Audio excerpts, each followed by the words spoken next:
되신 하나님 아버지를 내가 믿사오며 그 외아들 우리 주 예수 그리스도를 믿사오니 이는 성령으로 잉태하사 동정녀 마리아에게 나시고 본디오 빌라도에게 고난을 받으사 십자가에 못 박혀 죽으시고 장사한 지 사흘 만에 죽은 자 가운데서 다시 살아나시며 하늘에 오르사 전능하신 하나님 우편에 앉아 계시다가 저리로서 산자와 죽은 자를 심판하러 오시리라.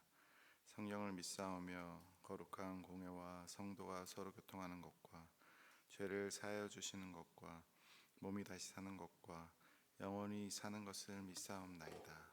아멘. 찬송가 28장입니다.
오늘 우리가 함께 볼 말씀 역대상 15장 1절부터 29절입니다.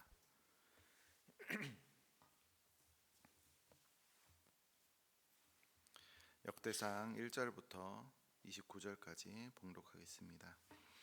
다윗이 다윗성에서 자기를 위하여 궁전을 세우고 또 하나님의 궤를 둘 곳을 마련하고 그것을 위하여 장막을 치고 다윗이 이르되 레위 사람 외에는 하나님의 궤를 맬 수 없나니 이는 여호와께서 그들을 택하사 여호와의 궤를 메고 영원히 그를 섬기게 하셨음이라 하고 다윗이 이스라엘 온 무리를 예루살렘으로 모으고 여호와의 궤를 그 마련한 곳으로 메어 올리고자 하여 다윗이 아론 자손과 레위 사람을 모으니 그앗 자손 중에 지도자 우리엘과 그의 형제가 120명이요 므라리 자손 중에 지도자 이사야와 아사야와 그의 형제 220명이요 게르솜 자손 중에 지도자 요엘과 그의 형제가 130명이요 엘리사반 자손 중에 지도자 스마야와 그의 형제가 200명이요 헤브론 자손 중에 지도자 엘리엘과 그의 형제가 80명이요 우시엘 자손 중에 지도자 암미나답과 그의 형제가 120명이라. 다윗이 제사장 사독과 아비아다를 부르고 또 레위 사람 우리엘과 아사야와 요엘과 스마야와 엘리엘과 암미나답을 불러 그들에게 이르되 너희는 레위 사람의 지도자이니 너희와 너희 형제는 몸을 성결하게 하고 내가 마련한 곳으로 이스라엘 하나님 여호와의 궤를 메어 올리라. 전에는 너희가 매지 아니하였으므로 우리 하나님 여호와께서 우리를 찢으셨으니 이는 우리가 규례대로 그에게 구하지 아니하였음이라 하니 이에 제사장들과 레위 사람들이 이스라엘 하나님 여호와의 궤를 메고 올라가려 하여 몸을 성결하게 하고 모세가 여호와의 말씀을 따라 명령한 대로 레위 자손이 채에 하나님의 궤를 꿰어 어깨에 매니라. 다윗이 레위 사람의 어른들에게 명령하여 그의 형제들을 노래하는 자들로 세우고 비파와 수금과 재금 등의 악기를 울려서 즐거운 소리를 크게 내라 하매 레위 사람 요엘의 아들 헤만과 그의 형제 중 베레아의 아들 아삽과 그의 형제 무라리 자손 중에 구사야의 아들 에단을 세우고 그 다음으로 그의 형제 스가랴와 벤과 야하시엘과 스미라못과 여히엘과 운니와 엘리압과 브나야와 마아세야와 마따디야와 엘리블레후와 믹네야와 문지기 오벳에돔과 여히엘을 세우니 노래하는 자 헤만과 아삽과 에단은 재금을 크게 치는 자요 스가랴와 아시엘과 스미라못과 여히엘과 운니와 엘리압과 마아세야와 브나야는 비파를 타서 알라못에 맞추는 자요 마띠디야와 엘리블레후와 믹네야와 오벳에돔과 여히엘과 아사시야는 수금을 타서 여덟째 음에 맞춰 인도하는 자요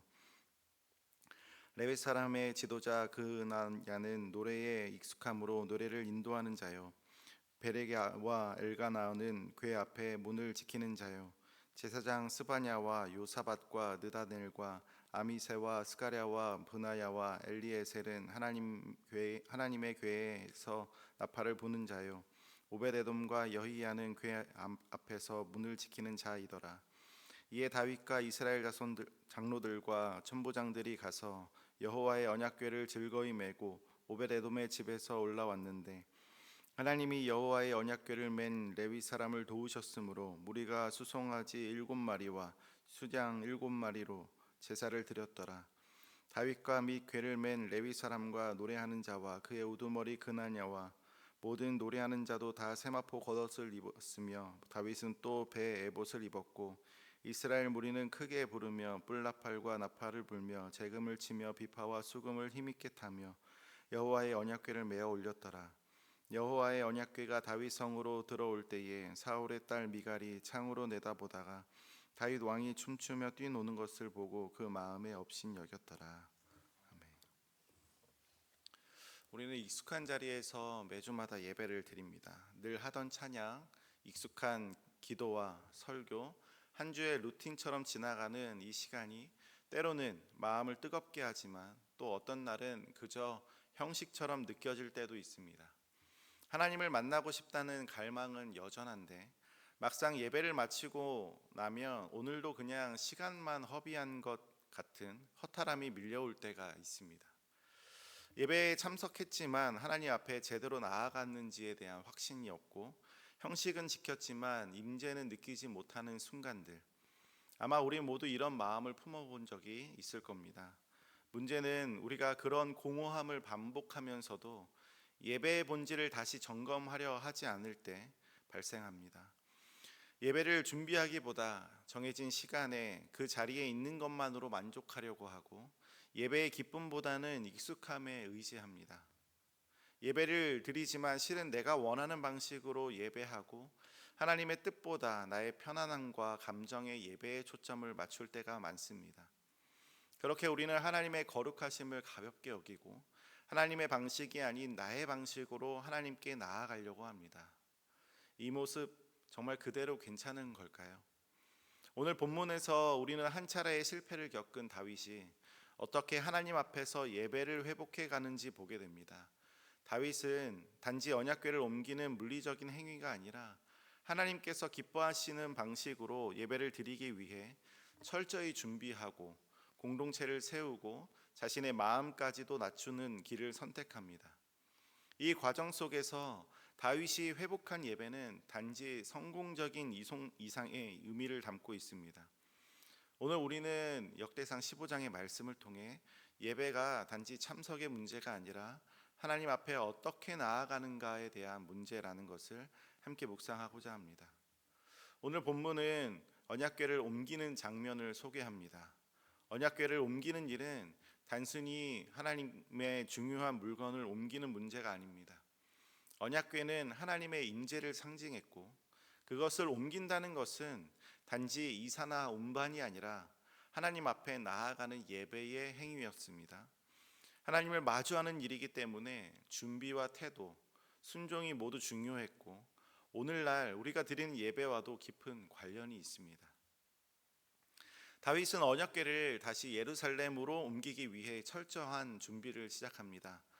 이전 13장에서 다윗은 하나님의 궤를 옮기는데 한 번 실패했죠. 이후 다윗은 하나님 앞에서의 두려움과 절망을 경험했고 하나님의 궤 이송 계획을 중단했었습니다. 그러다가 오벳에돔의 집에 있던 궤로 인해서 복이 임했다라고 하는 소식을 들은 후에 다윗은 다시 궤를 옮기려고 하는 계획을 세웁니다. 이번에는 군 지휘관이 아니라 하나님의 율례에 따라 제사장과 레위인을 중심으로 궤 운반을 준비합니다. 다윗은 지난 실패의 원인이 하나님의 말씀을 따르지 않았던 것을 인정하고 순종의 자세로 나아갑니다. 본문은 궤 운반에 참여하는 제사장과 레위인들의 명단을 자세하게 소개합니다.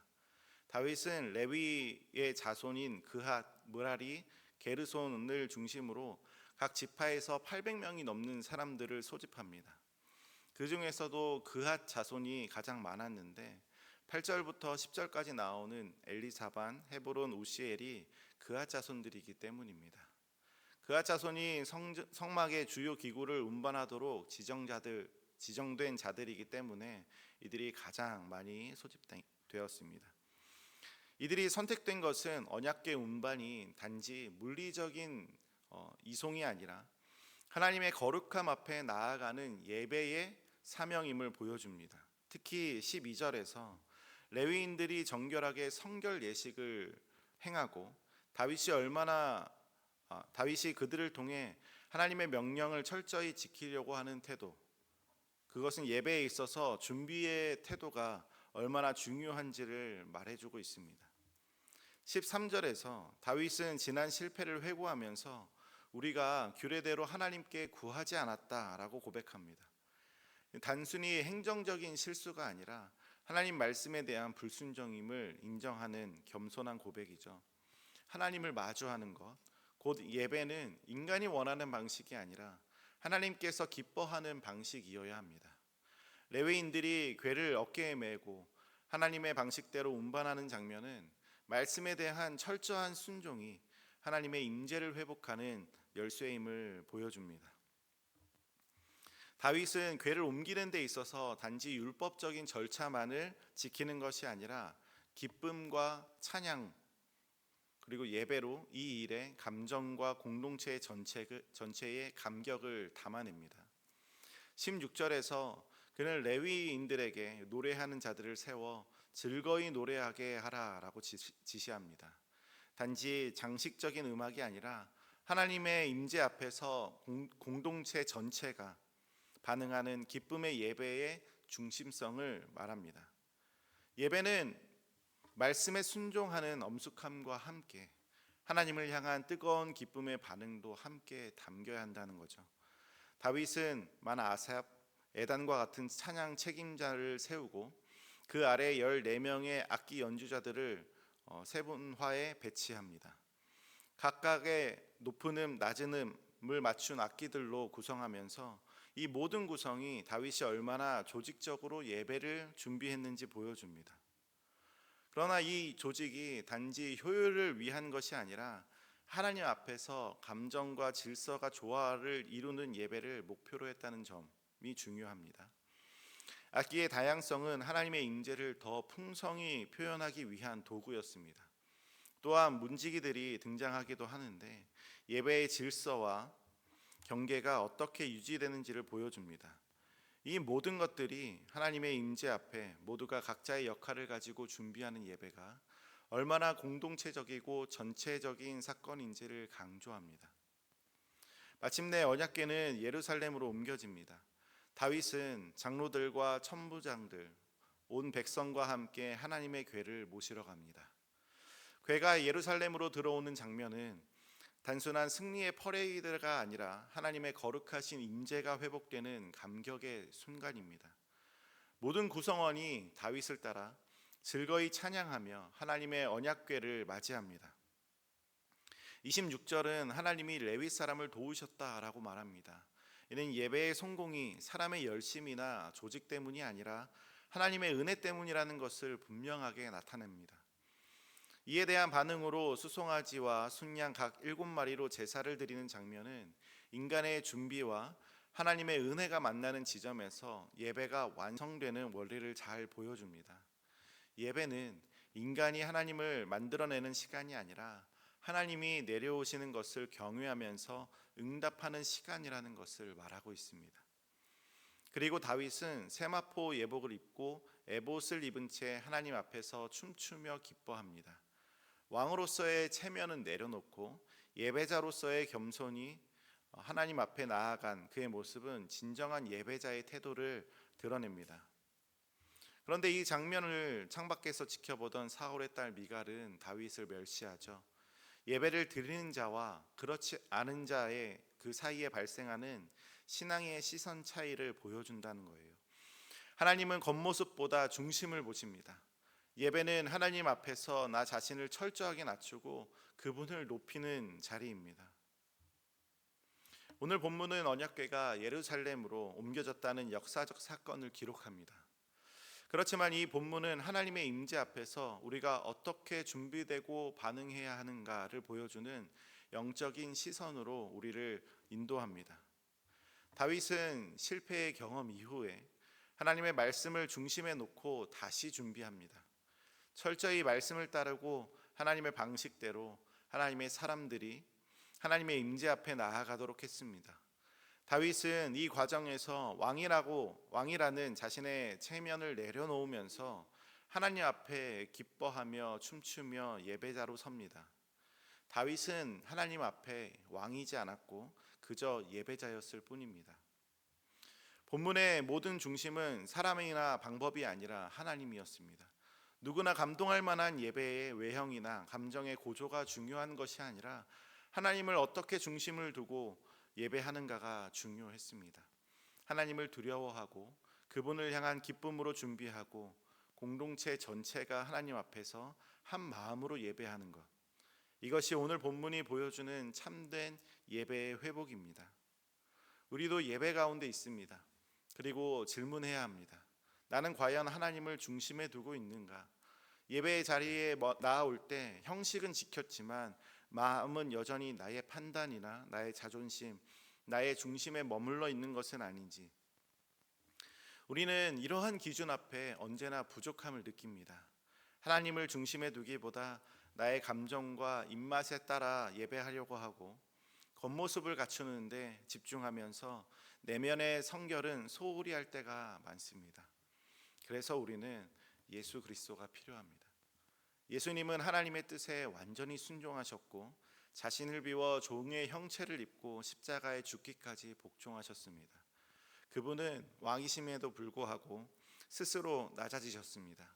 그 결과 우리는 더 이상 두려움으로 하나님께 나아가는 자들이 아니라 그리스도의 공로를 힘입어 담대히 하나님의 보좌 앞으로 설 수 있는 자들이 되었습니다.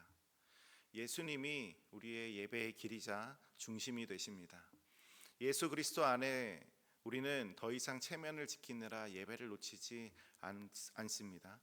그리스도의 사랑을 알게 되면 기꺼이 자기를 비우고 하나님을 높이게 됩니다. 우리는 성령 안에서 자유롭게 하나님을 예배할 수 있습니다. 사랑하는 여러분, 하나님이 기뻐하시는 예배는 우리의 방식이 아니라 예수님의 방식, 곧 자신을 부인하는 것과 십자가의 길로 나타납니다. 오늘도 하나님을 중심으로 두는 예배는 예수 그리스도 안에서 예배드리는 자만이 가능합니다. 그분 안에서 우리는 준비되고 낮아지고 회복된 마음으로 온 공동체가 함께 하나님께 나아갈 수 있습니다. 오늘 우리의 예배가 다윗처럼, 그러나 더 나아가 예수님을 통해 하나님께 향하는 예배가 되기를 소망합니다. 이 예배가 우리의 삶의 중심이 되길 간절히 소망하며 함께 기도하겠습니다. 하나님 아버지, 오늘 우리의 예배가 회복되길 소망합니다. 익숙함 속에서 머물러 형식만 반복하는 우리의 모습을 돌아보게 하시고 하나님의 말씀을 따라 준비하고 공동체와 함께 기쁨으로 나아가는 예배자의 삶을 회복하게 하여 주시옵소서. 다윗이 왕의 체면을 내려놓고 예배자의 자리로 나아갔듯이 예수님이 그 자리를 버리고 우리를 위하여 이 땅에 내려오듯이 우리도 우리의 자존심과 기준을 내려놓고 하나님을 중심에 두는 예배자가 되게 하여 주시옵소서. 무엇보다도 예수 그리스도를 통해 참된 예배의 길을 열어주신 은혜에 감사드립니다. 우리가 감히 하나님 앞에 나아갈 수 있는 것은 우리의 준비 때문이 아니라 오직 예수님의 순종과 희생 때문임을 기억하게 하시고 그분 안에서 겸손과 기쁨으로 예배하게 하여 주시옵소서. 오늘 우리의 예배가 하나님을 기쁘시게 하는 향기로운 제물이 되기를 간절히 소망하며 살아계신 예수 그리스도의 이름으로 기도드립니다. 아멘. 하늘에 계신 우리 아버지여, 이름이 거룩히 여김을 받으시오며 나라가 임하시오며 뜻이 하늘에서 이룬 것 같이 땅에서도 이루어지이다. 오늘날 우리에게 일용할 양식을 주옵시고 우리가 우리에게 죄 지은 자를 사하여 준 것 같이 우리 죄를 사하여 주옵시고 우리를 시험에 들게 하지 마옵시고 다만 악에서 구하옵소서.